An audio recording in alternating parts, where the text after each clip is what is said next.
So lately we've been hearing teachings on anger in the Bodhisattva's Way of Life by Shantideva, and um,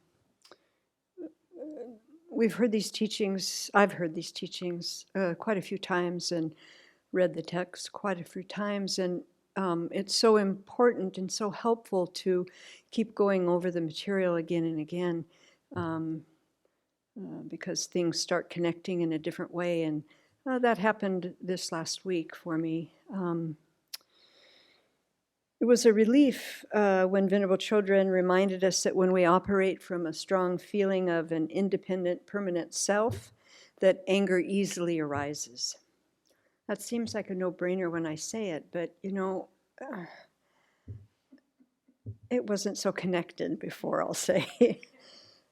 So I was relieved when I heard this because I was also viewing my anger from the lens of a solid, separate self, and then feeling disappointed and criticizing myself when I reacted with anger.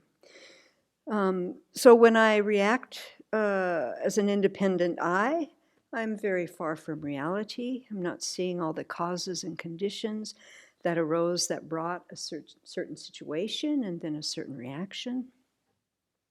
So I'm not a lone controlling decision maker or a lone solid self who is reacting. There are so innumerable causes and conditions that brought me to that moment of anger. And so it's easy to see that if I'm relating to myself in an unrealistic manner, set up from my own side, solid, independent, then I will experience others through this separating lens, and I'm setting myself up to react with anger.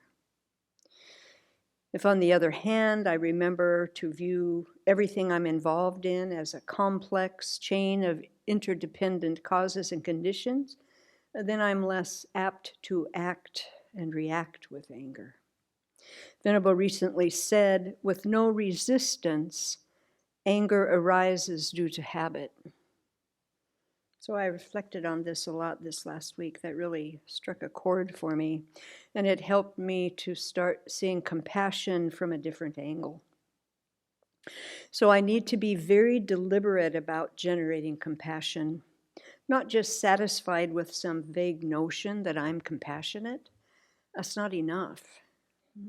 In the book In Praise of Great Compassion by His Holiness and Venerable Children, they write in the section of the four divine abodes, which is the four immeasurables in the Pali tradition, the path of purification, or in the path of purification, which is written by Buddhaghosa, it says, love has the aspect of friendliness as its characteristic. Its function is to promote friendliness. It is manifested as the disappearance of malice and annoyance. Its proximate cause is seeing others as lovable. When it succeeds, it eliminates malice. And when it fails, it degenerates into selfish, affectionate desire. And so that's attachment, this selfish, affectionate desire. So to deliberately generate compassion, I can set a mood or attitude within myself, repeatedly reminding myself to view those around me like my closest friends can build this attitude. Or I could remind myself that we are so alike, all wanting happiness and not suffer. Then I can build that attitude. So there's many ways to generate friendliness. When I think about viewing whoever is in front of me like my closest friend, there can be a bit of a pushback or some resistance. I think fear arises a bit because I don't know what's going to happen and feeling like a little loss of control.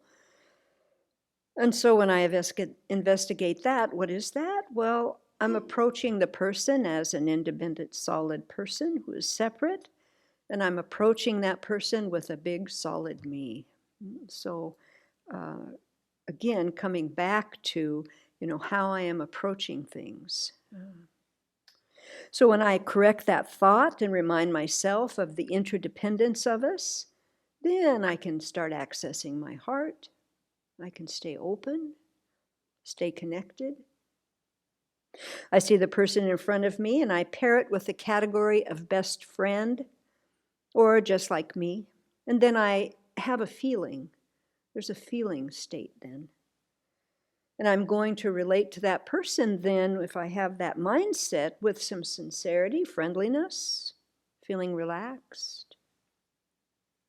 For me, this needs to be practiced frequently.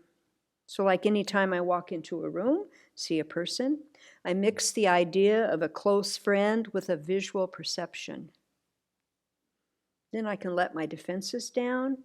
I can be open without grasping at the person or at myself, at least not so much as I usually do if I just go on automatic.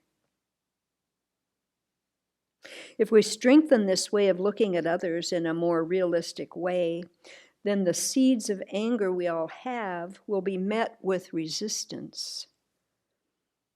The resistance will be this compassion, this friendliness.